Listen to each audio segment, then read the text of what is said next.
हमारी राजस्थान सरकार से और पुलिस प्रशासन से यही निवेदन है कि जल्दी से जल्दी इस मामले को सुलझाए, क्योंकि घटना को 24 घंटे हो गए, अब उच्च अधिकारी अभी तक जांच करने के लिए नहीं आया यहाँ पे। बस ये कुछ लोगों को भेज रहे हैं, जैसे कि रिलेशन वाले को इस मामले को शांत करने के लिए, दबाने के लिए। वो सुबह आके बोले तो आप ऐसे करो कि पोस्टमार्टम करा दो, इसके बाद हम जांच करेंगे। सर, हमारी कोई किसी से कोई मांग नहीं। सतीश कौम या धरने पर बैठी और सबने हमने यही ठाना है कि हमारे भाई को न्याय मिले और उसकी जो है उनको आत्मा को शांति मिले। इसलिए हम बैठे हैं कि जिन आरोपियों की नाम है, जिन्होंने सुसाइड नोट में लिखे हैं, उनको अरेस्ट करें।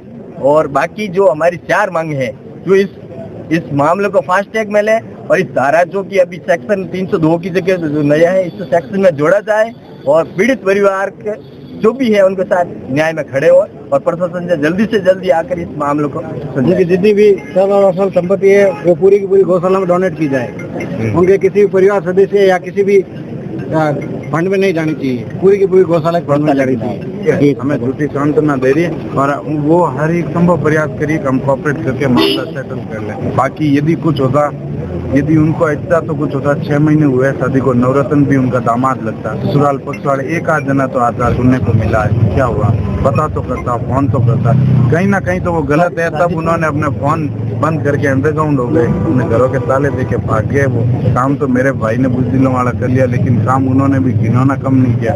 और मेरी तो फाइनली बात है और हम सब युवाओं की ही बात है, जब तक उनको न्याय नहीं मिलेगा हम कहीं नहीं जाने वाले। जो इनके ननिहाल पक्ष के जो परिजन है, हम जो इसके साथी बंधु है, मित्र हैं, जो ये हमारी अग्रिम कड़ी थी दोस्ती की, बड़े मजबूत स्तंभ थे, हमने उनको खो दिया, उसके परिवार को खो दिया। तो हमारी ये इच्छा है, हम कुछ नहीं कहना चाहते, कुछ नहीं सुनना चाहते। उनकी जो अंतिम इच्छा थी वो पूरी हो और निष्पक्ष जांच हो, जो वास्तविकता में दोषी वो हमारे सामने आना चाहिए। और प्रशासन सुनता है, मानता है तो अच्छी बात है, वरना हम यहाँ से अनिश्चितकालीन धरना प्रदर्शन की घोषणा करते हैं। अभी हम 400, 500 या 600 आदमी होंगे।